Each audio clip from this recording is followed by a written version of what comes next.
Personal story segment tonight. 27-year-old Sean Stone, son of controversial director Oliver Stone, converted to Islam in Iran on Valentine's Day. The younger Stone is also a filmmaker and was traveling to Iran to produce a movie about a Persian poet. Joins us now from New York City. Mr. Stone, we have no beef that you converted to Islam. We applaud all religious people of conscience. But your association with Iran is interesting. Since that country is an enemy to America and many other countries in the world, just heard a discussion with Colonel Peters about the Israelis maybe getting ready to attack Iran. What say you?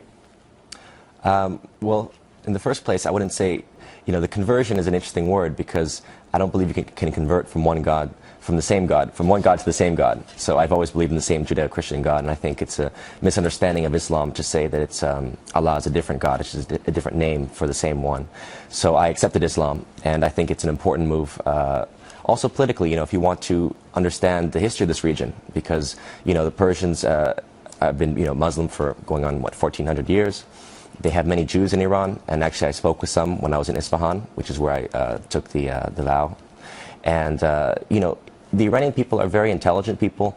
I had great discussions with politicians. I met with the president briefly. I had discussions with the advisor to the supreme leader. And every time I had these conversations, I was very clear in saying, let's stop with this down with America nonsense. And, they have a problem with our government, and it has to do with imperialism as a long-standing policy in this region, going back to the British Empire. But they understood my point of view, and I think it really helped for the American image, frankly, by my being there and having these conversations and having this dialogue.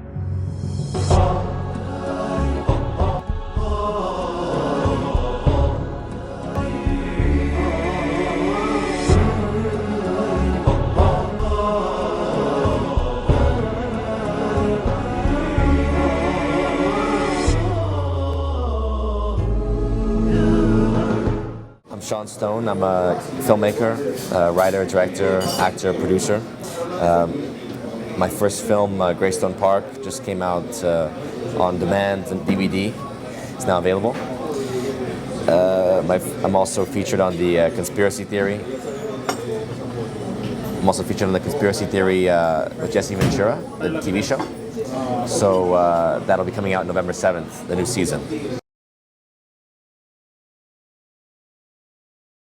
If you want to generalize, then for the most part, Islam is associated with characters who are villains or terrorists, right?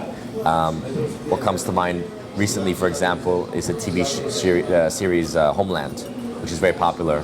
It was actually based on an Israeli TV series about basically an American sleeper cell who has been brainwashed by some kind of jihadis. I never watched the show because I think it's a ridiculous concept. It's the Manchurian Candidate all over again, but without realizing that who's really doing the brainwashing is the people showing you this show. They're trying to brainwash an image of terrorists that want to destroy America, and too often it's simple to associate terrorism with Islam. So that you get shows like this. You get, for example, Argo recently, the film, which is well done, about the rescue of the American hostages during the Iranian hostage crisis. And although it's not an overt attack on Islam, unfortunately, the Iranians come across as villains and largely one-dimensional. And so it's a propaganda story of the CIA being the good guys who save the day, their operation works, and they succeed and defeat the Persians, the Iranians. The Siege, another one. Although The Siege was a much smarter film because even though it featured terrorism, it did show non-Muslims and white, or non-Arabic or non-Semitic peoples who are involved in terrorist activities. But essentially, we still have this problem of associating Islam and terrorism in Hollywood. There's obviously many ways of addressing this phobia, which truly is an Islamophobia. And I think, for me, the most important aspect is to show Muslims who are ordinary people, good citizens, heroic, living a life that's no different from people of any other walk of life, no matter what the religion is. The hard part with Islam is that so much of what people interpret Islam to be is that they think of the practicing Muslims as the only representation of Islam. We don't think about practicing Christians as the only representation of Christians. You ask any Christian if they're a Christian, they say yes. But do they go to the church every Sunday? No. You know, do they practice all the tenets that Christ talks about? Not necessarily. You know, do they believe in the prophets of the Old Testament? Maybe, maybe not. So there's so many problems that you face when you actually get into this discussion with Christians or Jews. With Muslims, there's an expectation that if you're Muslim, you have to bow your head on the ground 5 times a day, and that you're not drinking alcohol, and that you're not part of modern civilization. So that is, to me, a big reason why, you know, I accept Islam, because I feel like as a modern person, you know, it's a good thing to show people that you can be a modern Muslim and not having to be the archetypal, stereotypical notion of what a Muslim is. Well, The Passion of the Christ was not a film that was done through Hollywood's system. It was done by Mel Gibson, largely using his own money, when he was rejected, you know, by most of the studios, if not all of them. But he really had a big struggle to make it. So he did it, you know, himself. Now, you know, you have to ask yourself, you have a tremendous amount of money in the Muslim world. You have it in Saudi Arabia, Dubai, Iran, right? These countries are not poor. There are many Muslims who are much richer than most ordinary Americans, and much richer than most studios, right? Why aren't they financing films? Why aren't they financing films that would actually promote a more positive image of Islam, or for example, that would pertain to the lives of the prophets? Now, a big problem we get into, obviously, is that you cannot depict the Prophet Muhammad, or let's say Ali and the others, as you can't depict them as images on screen. So it makes it much more difficult, because there's no issue of that in Christianity, right? You can portray Christ as Mel Gibson did, and that's obviously a discussion to be had. I think that the Prophet Muhammad, peace be upon him, had a different understanding of why he did not want his image portrayed, and that is because he did not want to be idolized and turned into an idol.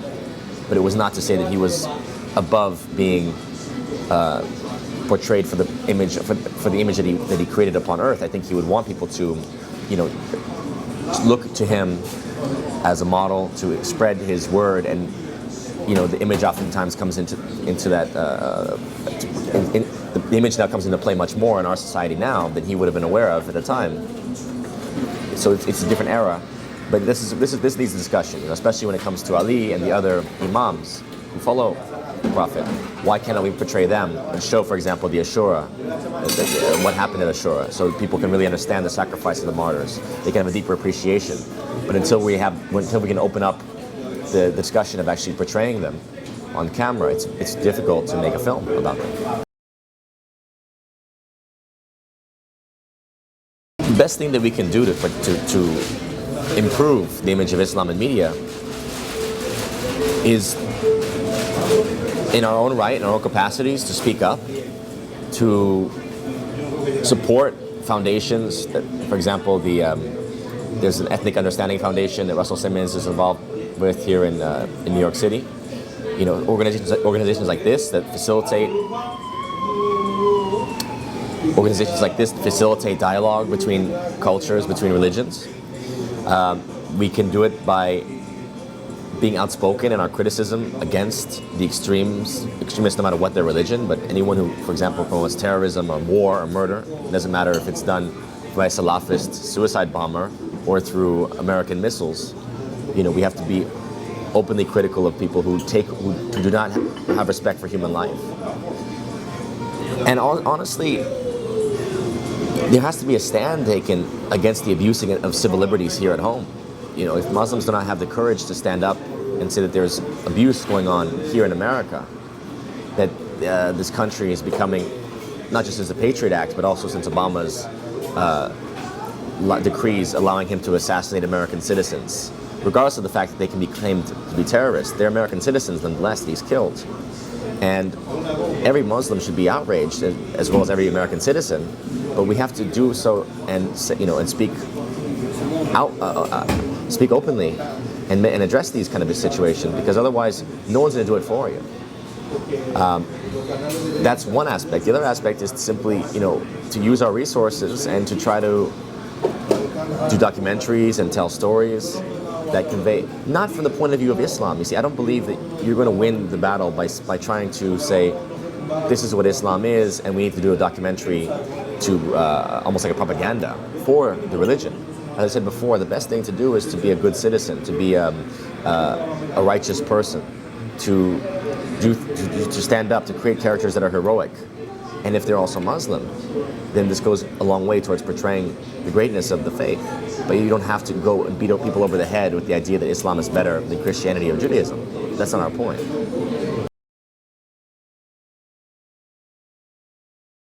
I think there's obviously the main stereotypes that we know are the idea that Sharia law means that women have no rights. It's associated with things that are horrible, like female genital mutilation and other very abusive, outrageous practices, or stoning women to death, for example. These kind of stereotypes are very popular in the minds of the West because we don't understand the cultures where they come from. We don't understand the distinctions between the different societies that maybe practice more extreme forms of the religion. And then, because at the end of the day, what I see Islam is like a constitution. It's the Quran is a constitution. It's a basis of organizing society. The Constitution, just like in America, is open to interpretation. It's subject to it all the time. We have judges for that reason. But thankfully, and I believe in separation of church and state for this reason, at the end of the day, your worship of God is a personal matter. And what matters then is how you treat each other. So when you behave in a human society between individuals, that's when it comes under the jurisdiction of law, and law is usually based upon religion. But that doesn't mean that religion has to intersect overlap into every aspect of our lives. And there's no need to force people to worship or worship in the way you like, because what you're doing is you're stealing their soul's ability to choose. God gives us free choice for a reason. God gives us the free will to submit or not. It's not your concern at the end of the day if my soul goes to hell and yours doesn't. You see, so there's a misunderstanding, not just in the West, but also within Islam, between people who obviously take the point of view that we have to dictate to others how they're going to live their lives, and then we have the same dialogue going on here in America, which is to say, do you want to be told everything you can and cannot put in your body, for example, and do with yourself? There may be a morality, but the question is, how much are we going to restrict people's civil liberties on the basis of truth, which goes back again to law and government. I don't think you can change the way the media looks at Islam, because the media is there with a certain agenda, and the agenda is to feed the war machine. Because fundamentally that's what we have now. We have a war machine that's been designed since the end of World War II. It was not decommissioned. It was perpetuated throughout the world using the Cold War as the impetus for it. At the end of the Cold War, we still now, this is over 20 years after the Cold War, almost 25 years, and you still have American military bases in more countries than before. So in order to keep that state, which is, again, it's not a question of American security, it's a question of American governance, and also of maintaining a military order over its own society. Because the military impetus abroad means a martial law order within society. It allows the president to issue executive orders, for example, that override anything Congress or the courts may find necessary, because we are still in a situation or an emergency situation. As a result, you have a society that's predicated on war. War is the organizing principle of the society now. So the media, which is financed by the same people that finance the government, because remember, the government is paid for insofar as you have lobbyists, you have elections that cost billions and billions of dollars. So the same people that are financing the elections are the same people financing the media. So obviously the media has that point of view, which is we're going to maintain the war state, and in such a situation we need an enemy. And so long as Islam has any form of military threat, and it doesn't matter if it's a jihadist from Saudi Arabia, a Salafi, for example, Wahhabi, or a jihadist from Algeria or Tunisia, who are completely different people from different societies. as long as any of them falls under the category of Muslim, then the Muslim as a connotation can be skewed just the way that it was during the Cold War, as a communist was a socialist, and they're all fundamentally rotten.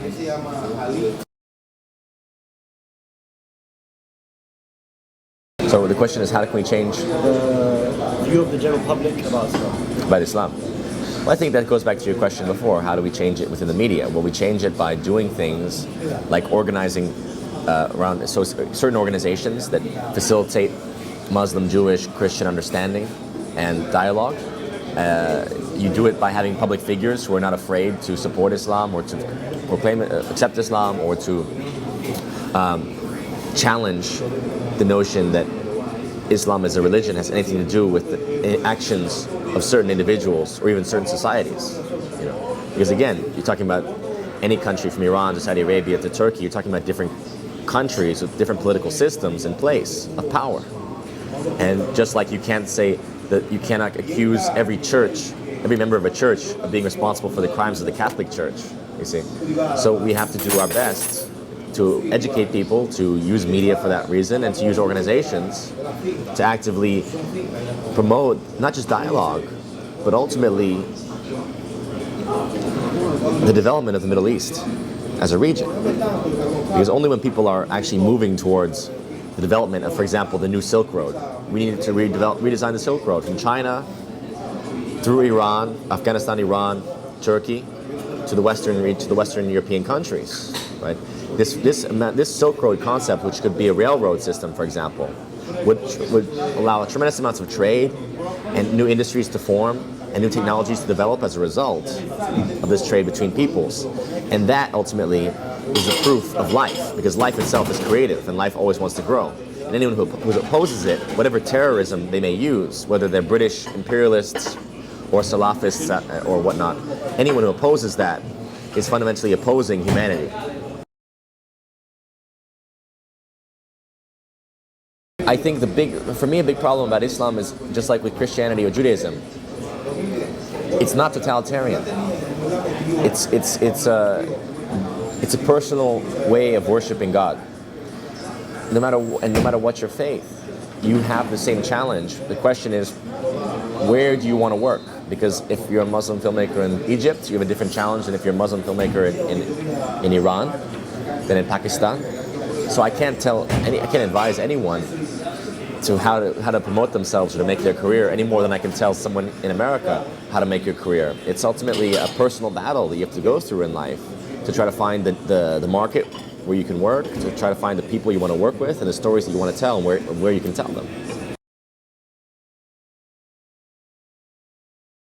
To bring the idea to life, just do it yourself. At this point, there's no one wants to help you in this business. There's no one that's going to help you unless they can help themselves, unfortunately.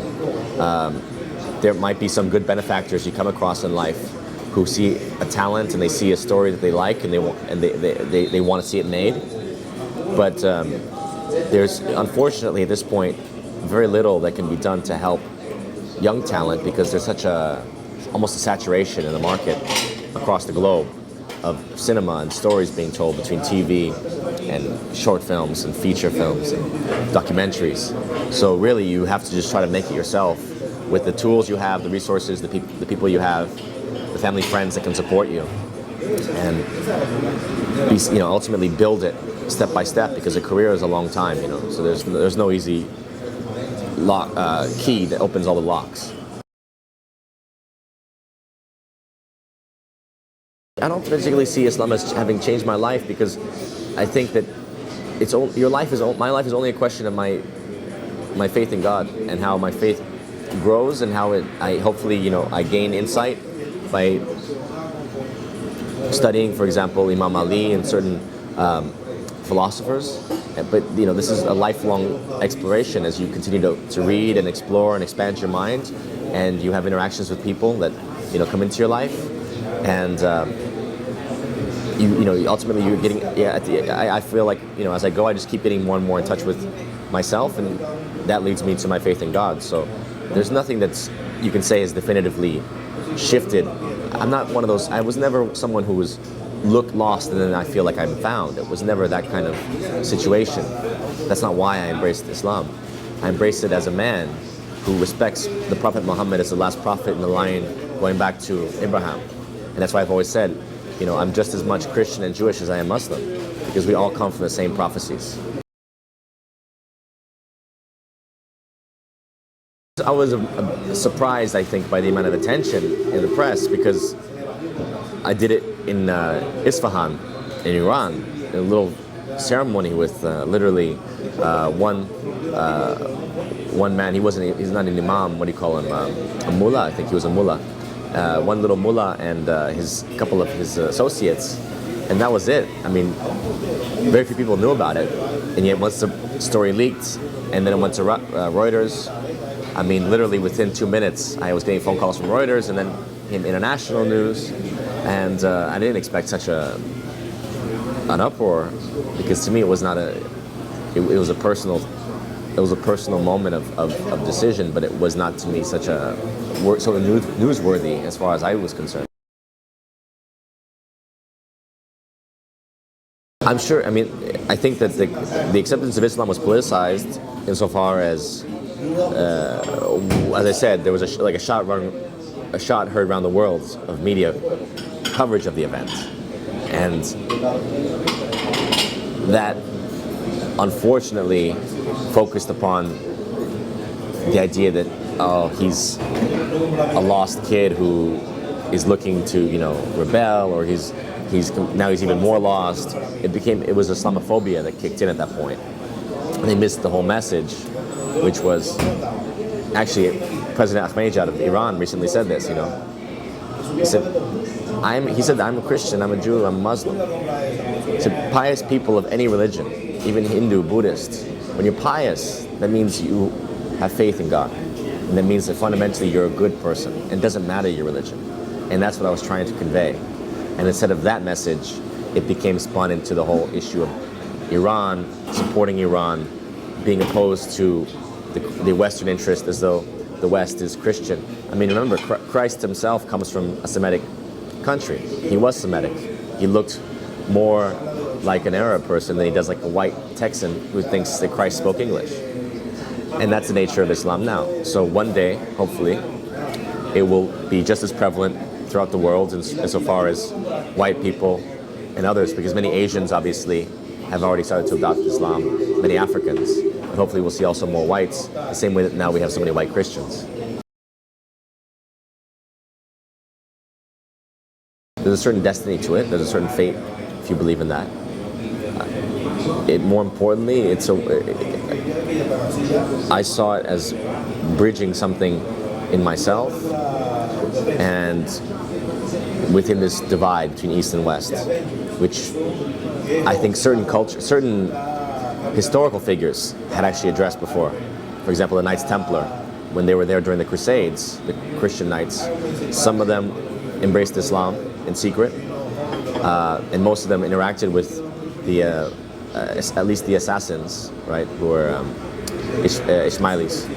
But obviously they were interacting with many Muslims in that region, and they were having a lot of influence from Islam. So that alone, once you start to open yourself to the Islamic world, you get a tremendous amount of great thinkers, everything from, you know, Ibn Sina, and those like in that strain, for example, that tradition, and Rumi, for example, and many poets, philosophers, right? So you open yourself to the religion, you open yourself to the culture, to the stream of knowledge, because this is a society, Islam is a society that blossomed throughout the Middle Ages, for example, right? That at the time that we in the West had collapsed, Islam was still flourishing and was still creating and building and trading in knowledge and looking to the stars. And that's actually fundamentally one of the issues of one of the great things that they press upon you in Islam is about knowledge, right? The Prophet said, better to, when he was given the option between going to prayer and going to speak with wise men who were discussing philosophy and looking at the stars, he said, I'd rather go talk to them.